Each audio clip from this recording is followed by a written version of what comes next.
கிறிஸ்துவுக்குள் அன்பான தேவனுடைய பிள்ளைகளே, இயேசு கிறிஸ்துவின் நாமத்தில் உங்களை வாழ்த்துகிறேன், ஆசீர்வதிக்கிறேன்.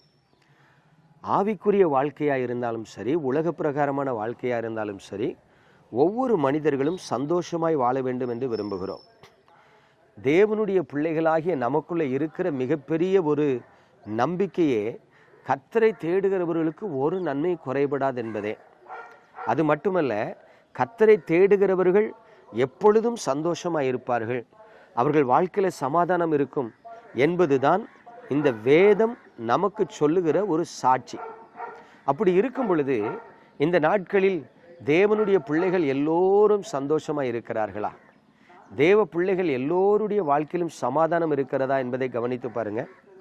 எல்லாருடைய வாழ்க்கையிலும் சந்தோஷமும் சமாதானமும் இருக்கிறது என்று சொல்ல முடியவில்லை.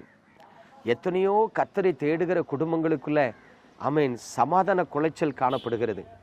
எத்தனையோ தேவனுக்கு ஊழியம் செய்கிற பிள்ளைகள் வாழ்க்கையில கூட சந்தோஷம் இல்லாமல் விரக்தியாக போராடி கொண்டு இருக்கிறதை பார்க்க முடிகிறது. அப்படியானால் தேவனுடைய பிள்ளைகளே, உங்க வாழ்க்கையை சந்தோஷமாக, உங்க வாழ்க்கையை சமாதானம் உள்ளதாக மாற்றிக்கொள்ள நம்ம என்ன செய்யணும் பாருங்க. சங்கீதங்களின் புஸ்தகம் 46ஆம் சங்கீதம் 4ஆம் வசனம் சொல்லுகிறது, ஒரு நதி உண்டு, அது நீர்க்கால்கள் தேவனுடைய நகரத்தையும் உன்னதமானவர் வாசம் பண்ணும் பரிசுத்த ஸ்தலத்தையும் சந்தோஷிப்பிக்கும். ஐயா, ஒரு நதி உண்டா, நம்மை சந்தோஷப்படுத்துகிற ஒரு நதி, நமது இருதயத்தை சமாதானத்துக்குள்ள நடத்துகிற ஒரு நதி.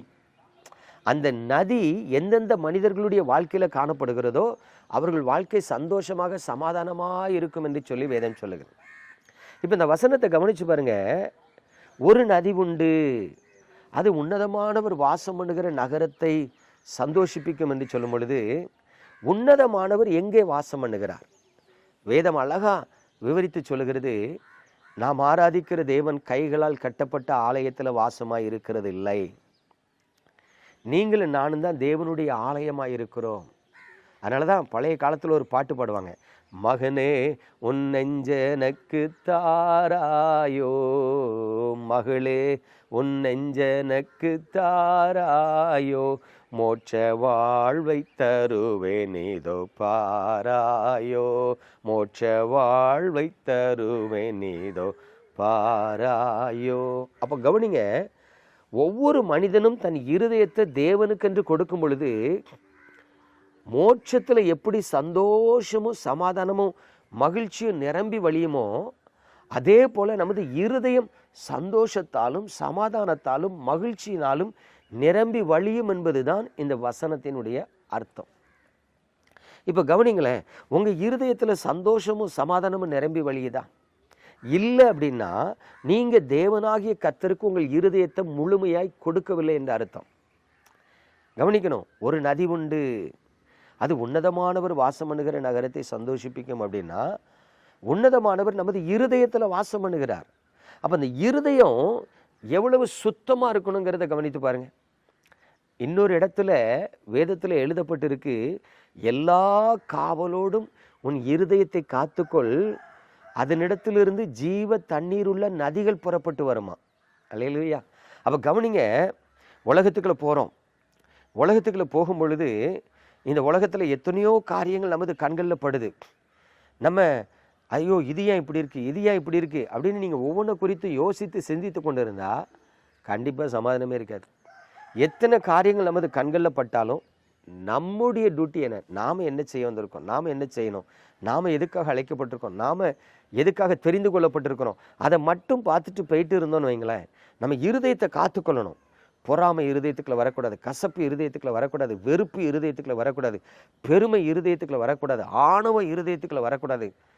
அப்போ தேவனுடைய பிள்ளைகளே, ரொம்ப ஜாக்கிரதையா நம்முடைய இருதயத்தை காத்துக்கொண்டா அங்கிருந்து ஒரு நதி புறப்பட்டு வருமா, ஜீவ தண்ணீருள்ள நதிகள் புறப்பட்டு வருமா. அது வந்துச்சுன்னா தான் சந்தோஷம். இப்போ நேற்றைய தினத்தில் ஒரு தம்பிகிட்ட பேசிக்கிட்டு இருந்தேன். அப்போ அந்த தம்பி என்கிட்ட சொல்கிறாங்க, ஆனால் என் ஆஃபீஸில் ஒரு 2 பேர் வேலை பார்க்காங்க. ஒரு தம்பி கொஞ்சம் பலவீனமாக இருமிக்கிட்டே இருந்தான். அவன் எனக்கு ஃபோன் பண்ணி எனக்கு கொஞ்சம் ஹால்ஸ் வாங்கிட்டு வாங்கன்னு சொன்னான். அப்போ சரி, போகிற வழியில் அவனுக்கு நான் ஒரு 4 ஹால்ஸ் வாங்கி கொண்டு போய் கொடுத்தேன். இப்போ என் ஆஃபீஸில் இருந்த இன்னொரு பையன் பார்த்துட்டு சொல்கிறான், என்ன அவனுக்கு மட்டும் ஸ்பெசிஃபிக்காக வாங்கிட்டு வந்திருக்கீங்க, எனக்கு இப்படி ஏதாவது வாங்கி தாரீங்களா? இப்போ யோசித்து பாருங்க, ஆனால் அவன் சோமில்லன்னு சொல்லி கேட்டால் வாங்கி கொடுத்தேன். அடுத்தவன் என்கிட்ட எதுவுமே கேட்கல, அதனால் வாங்கி கொடுக்கல. இப்போது நான் ஒருத்தருக்கு வாங்கி கொடுத்தது இன்னொருத்தனுக்கு பொறாமையை கொண்டு வந்து அது நிமித்தம் என்கிட்ட ஒரு சண்டை போடுறானே. பாருங்கள், என் ஆஃபீஸில் வேலை பார்க்குறவங்க நான் எப்படி சமாளிக்கேன்னு கேட்டேன்.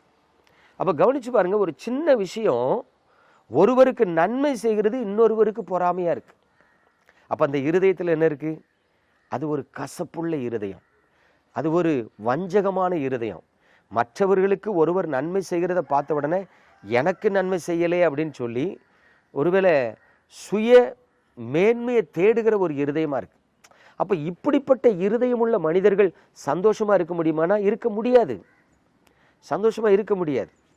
இன்னைக்கு ஆவிக்குரிய வாழ்க்கையில் தேவனுடைய பிள்ளைகள் ஏன் சந்தோஷமாக இருக்க முடியாமல் போகிறாங்க, ஏன் சந்தோஷத்தை இழந்து போகிறாங்கன்னா பொறாமை, எரிச்சல், கசப்பு, வன்கண். யோசித்து பாருங்க, நான் தேவனுடைய பிள்ளைன்னு சொல்லிக்கொண்டு நம்ம இருதயத்தில் இத்தனை ஸ்பாவங்கள் இருக்கும் என்று சொன்னால் நாம் எப்படி சந்தோஷமா இருக்க முடியும்? பிரியமான தேவனுடைய பிள்ளைகளே, இன்றைக்கு கர்த்தர் உங்களை ஆசீர்வதிக்க விரும்புகிறார். அப்போ என்ன பண்ணணும்? உங்க இருதயம் தேவன் வாசம் பண்ணுகிற ஸ்தலம். அதுக்குள்ள கசப்பு, வெறுப்பு, வைராக்கியம், வீம்பு எதுவுமே இருக்கக்கூடாது. எனக்கு ஒரு குடும்பத்தை தெரியும். அந்த குடும்பத்தில் இருக்கிற அந்த கணவர் பார்த்தீங்கன்னா முரட்டாட்டமான மனுஷர். யாரையும் வீட்டுக்குள்ள விட மாட்டார், யாரையும் நம்ப மாட்டார். அப்படி யாராவது வீட்டுக்கு போய் அவர் மனைவிட்டையோ பிள்ளைகள்கிட்டயோ பேசினா அவ்வளோதான், அன்னைக்கு ஃபுல்லாக அவங்க மனைவி பிள்ளைகள்கிட்ட சண்டை போடுவார், சந்தேகப்படுவார். ஆனால் அந்த அக்காவை எனக்கு நல்லா தெரியும், அவங்க புருஷனை விட்டே கொடுக்க மாட்டாங்க. அண்ணன் அப்படி தான், அண்ணன் ஜாக்கிரதையாக இருக்காங்க, இந்த உலகத்தில் யாரையும் நம்ப முடியலல்ல, எத்தனையோ ஆபத்து நடக்கல, அதனால அண்ணன் கோவப்படுறது கரெக்டு தானே. இப்போ அந்த அக்காவை பார்த்தீங்கன்னா சந்தோஷமாக இருப்பாங்க, அண்ணனை விட்டே கொடுக்க மாட்டாங்க. அவர் அந்த அக்காவும் போட்டு மடை ஏற்றி ஏசுவார். அப்போ தான் நான் ஆச்சரியப்படுவேன். மனுஷனாக இருந்தால் கொஞ்சமாவது ரோஷம் படணும்லாங்க, அந்த புருஷங்காரே அந்த அக்காவை அப்படி திட்டுவார், அப்படி ஏசுவார், அப்போவுமே வீட்டை விட்டு ஓடிடலாங்கிற அளவுக்கு பேசுவார். ஆனால் அந்த அக்கா பாருங்க சிரிச்சுக்கிட்டே, சரிப்பா சரிப்பா சொல்லிட்டீங்கல்லப்பா, சரிப்பா பார்த்துக்கலாம். ஆச்சரியமாக இருக்குங்க. ஒரு நாள் அந்த அக்காட்ட கேட்டேன், எப்படிக்கா பொறுமையாக இவ்வளோ சந்தோஷமாக இருக்கீங்கண்ணே? நம்ம ஆண்டவருடைய பிள்ளைகளா தம்பி. அந்த ஒரு வார்த்தையில் எல்லாம் முடிஞ்சிட்டுங்க. அப்போ கவனிச்சு பாருங்க, இன்னைக்கு நீங்களும் நானும் ஆண்டவருடைய பிள்ளைகள்னு சொல்கிறோம். ஆனால் நம்மளாம் எப்படி இருக்கு தெரியுமா? நல்லவனுக்கு நல்லவன், கெட்டவனுக்கு கெட்டவன். நீ அன்பா பேசுனா அன்பா பேசுவேன், வம்பா பேசுனா நானும் வம்பா பேசுவேன். இப்படிப்பட்ட இருதயத்தில் சந்தோஷமே இருக்காது, இப்படிப்பட்ட இருதயத்தில் மகிழ்ச்சி இருக்காதுங்க. அப்போ நல்லா கவனிங்க, நீங்கள் தேவனுடைய பிள்ளைகள்னா எல்லாரிடத்திலும் அன்பா இருக்கணும். உங்க இருதயத்தை காத்துக்கணும், அப்பொழுது உங்க வாழ்க்கை சந்தோஷமா இருக்கும். நம்ம ஜெபிப்போமா? எங்கள் அன்பின் பரலோக தகப்பனே, பரிசுத்தமான இந்த காலை நேரத்தில் உங்க பலத்த கரத்துக்குள் உமது பிள்ளைகளை தருகிறேன். ஆண்டவரே, உமது பிள்ளைகள் கர்த்தருக்குள் எப்பொழுதும் சந்தோஷமாய் இருக்கும்படி, உம்முடைய பிள்ளைகள் கர்த்தருக்குள் எப்பொழுதும் மகிழ்ச்சியாய் இருக்கும்படி உம்முடைய கிருபை அவர்களை தாங்கி நடத்துவதாக, உம்முடைய கரம் அவர்களோடு கூட இருப்பதாக, உம்முடைய முகத்தை அவர்கள் மீது பிரகாசிக்க பண்ணுவீராக, நன்மையினாலும் கிருபையினாலும் இரக்கத்தினாலும் முடிசூட்டுவீராக. உம்முடைய பிள்ளைகளின் சந்தோஷத்தை கெடுக்கிற சபிக்கப்பட்ட காரியங்கள் அவர்களை விட்டு விலகட்டும். நல்ல இருதயத்தை கொடுங்க, சுத்த இருதயத்தை கொடுங்க, சாந்த குணமுள்ளவர்களை மாற்றுங்க. இயேசுவின் நாமத்தில் ஜெபித்து ஆசீர்வதிக்கிறேன். உங்களுடைய பிள்ளைகள் இன்றிலிருந்து சந்தோஷமாக தான் இருக்கணும் ஆண்டவரே, சமாதானமாக தான் இருக்கணும், ஆசீர்வாதமாக இருக்கணும். நீங்கள் அவர்களை எல்லா தீமைக்கு விலக்கி பாதுகாக்க வேண்டுமாய் ஜெபித்து ஆசீர்வதிக்கிறேன் நல்ல பிதாவே, ஆமென்.